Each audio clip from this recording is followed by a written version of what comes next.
Hey guys, This is Ruby, and Nicole. and you're listening to She's All That.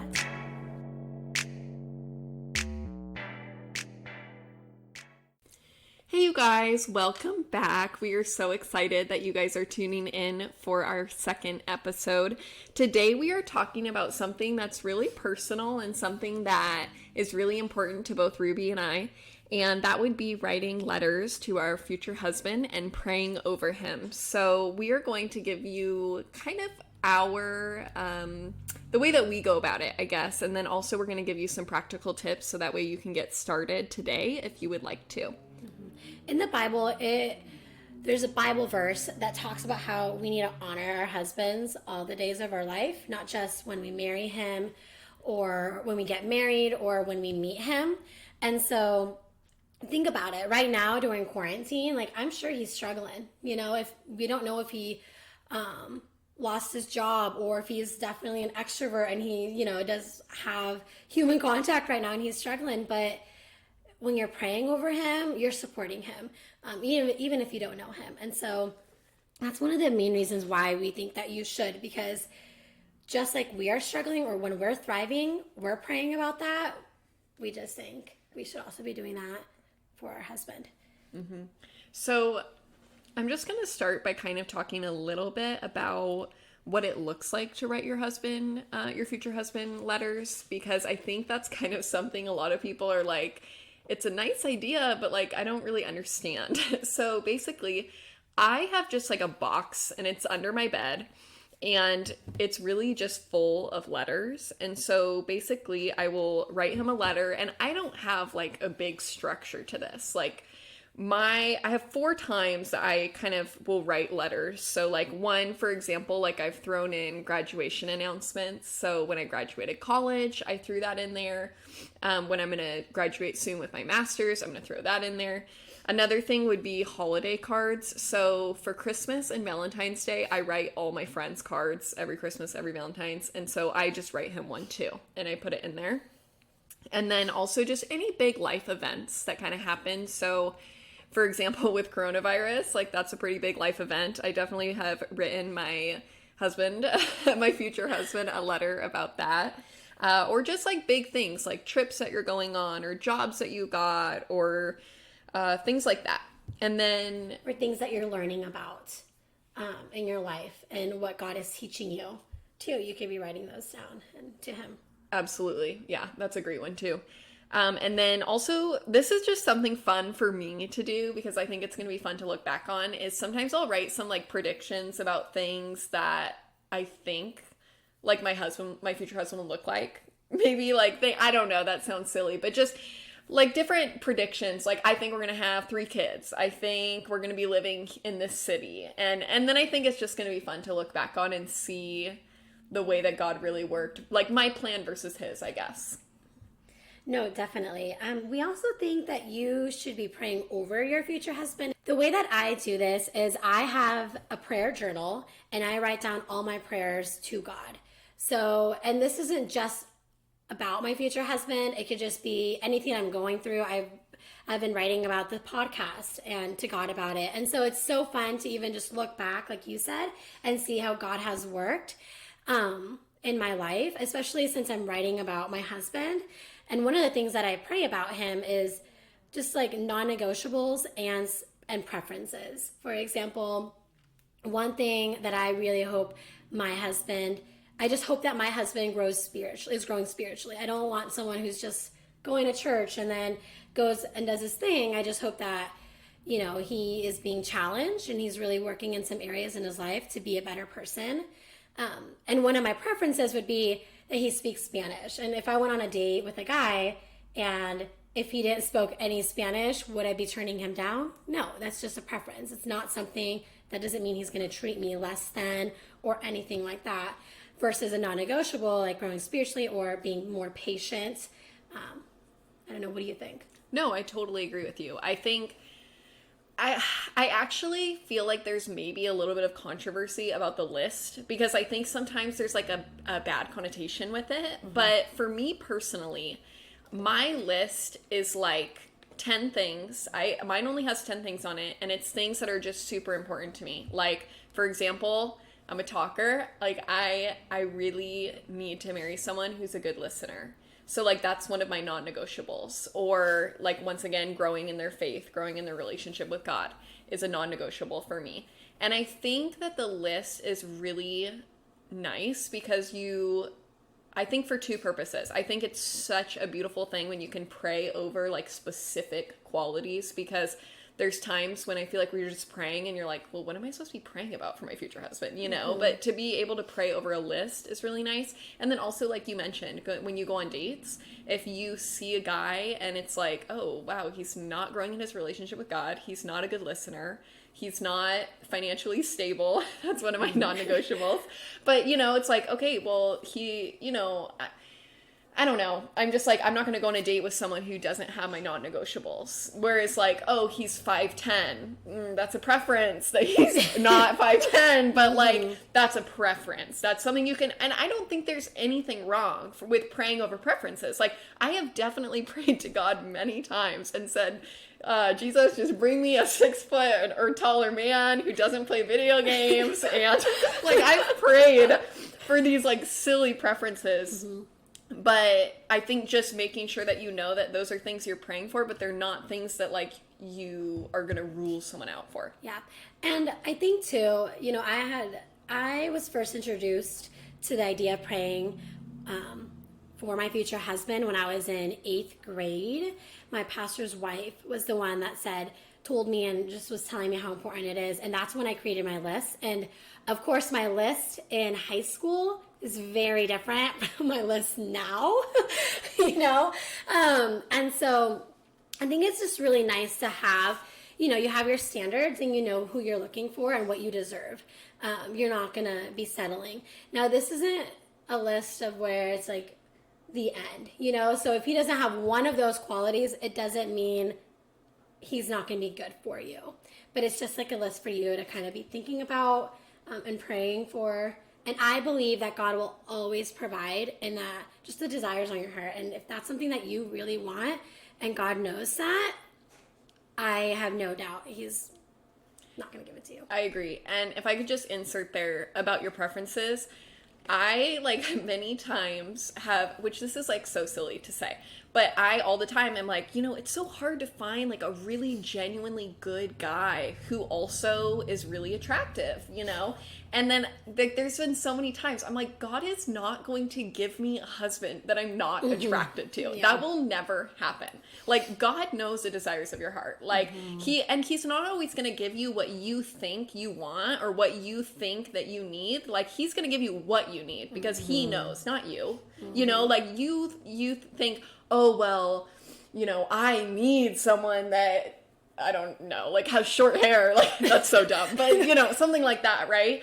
God knows what you need, not you. So I think they might not look the way that you imagine them to look, but he's not going to give you someone that you don't want. Yeah, exactly. He knows your heart. He has a plan. Yeah. It's kind of like if you are single, I mean, both of us are single right now, and if God wanted us to have a boyfriend, we would be dating someone. But obviously, either he's still preparing our hearts for marriage or he's preparing our husbands for marriage. And, you know, we're just doing really great. We're just waiting on him to get ready for us. But always going to give you exactly what you need. So right now, that's not what we need. We're not ready for that.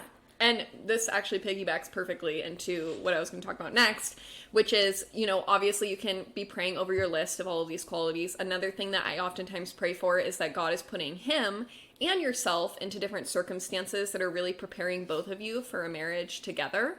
So, you know, whether that be like praying that he's being put in positions that help him to see like good father figures or have role models in his life or to grow in his faith, you know, praying for his heart and just that God's preparing him for that marriage. I agree.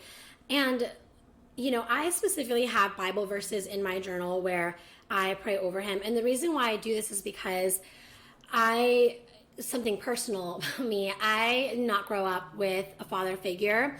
Never met my biological dad, and my stepfather we did not have a relationship. So I remember just growing up and being like, man, this sucks that I can't look up to someone and say, wow, I want to marry someone like that, or I want to marry someone with some of those qualities that he has. I grew up saying, I want to marry someone who's not like that. And so for me personally, I struggled so much with that. And I realized when I came to, when I started attending college, I was like, I don't have an earthly father, but I do have a heavenly father that's been by my side every single day, all the days of my life. And even if you have an earthly father, you have that heavenly father too. And so I have Bible verses where I see God's character, and I'm like, God has done so much in my own life and has shown so many characteristics of patience and love and compassion that if my Heavenly Father can give me those, I would love for my future husband to also give me those. And so, for example, one Bible verse is James 1:22, and I don't know it by heart, but it's about growing in your faith and really in your character and being more like God. And so when I have my prayer journal, I have the Bible verse and I write it down, and then I just pray over my husband, and that I hope that he is being challenged and he's putting in circumstances. Another one is Psalm 103:8. And this one is very, very important to me because the Bible verse talks about not giving into anger and being patient. And I mean, my ex-boyfriend and my stepfather, they were not patient men. And were always angry, would always explode over the most simplest things. And so to me, that was really hard. And I'm also a very, high maintenance girl. And I think that definitely my husband's going to be, he needs to be a bit patient. I can be an airhead and do some things where I'm just like, oh, my Ruby, I'll be honest. And I definitely would love to be with someone who is patient. And I pray that my husband is patient with me. Yeah, for sure. That was I love that you just shared that. That was awesome. I'm feeling really inspired by you. Anyways, so I feel like this was like kind of just a lot of information, but basically, I guess I just want to recap really quick. If I had a box and I was just starting out, I would just want to put in like maybe holiday cards. I would want to put in graduation announcements. I would want to tell him about big life events that are happening in my life. Maybe if you feel like it, you can put in some predictions. Another thing would be just to write out your list of non-negotiables and pray over those and write letters or prayers asking God to fulfill those, or to bring you, I guess, a future husband that has those qualities that are super important to you.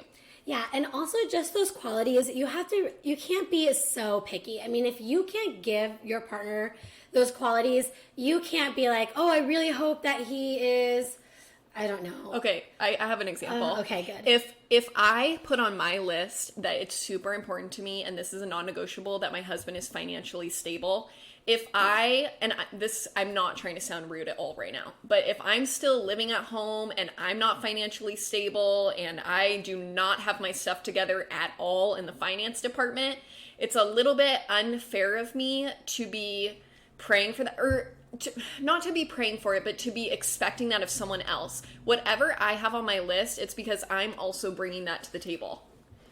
I agree. And I think that a lot of the time I would tell some of my friends, even, I'd tell them some of my standards and what I wanted in my partner, and they would say I was just so picky. But I was like, but if I can give my partner those qualities, I deserve to have those reciprocated.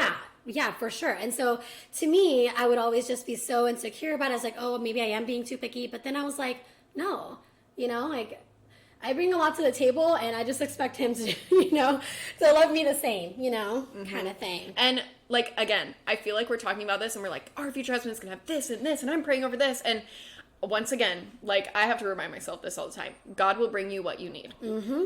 If it's not for you, it's not going to be there for you. You know what I mean? But whoever God has for you is who he's going to bring to you. Yeah. So you can pray over these things, and they should be important things. And I truly believe if you're praying over these non-negotiables, God will bring you someone with those non-negotiables. But I do think to also be flexible in your like, don't have a fixed mindset, I guess, regarding it. Like, oh, that guy, like, yeah, we went on a date, he was wonderful, but, he's not really my type. Mm-hmm. And I'll be honest, I've experienced that where I'm like, no. But then if I look back and I go through my list, I'm like, whoa, but he does have a majority of these qualities that I was praying for. Right. Kind of thing. And that's why I think it's so important to not, like, be flexible about how you actually physically are going to view your husband.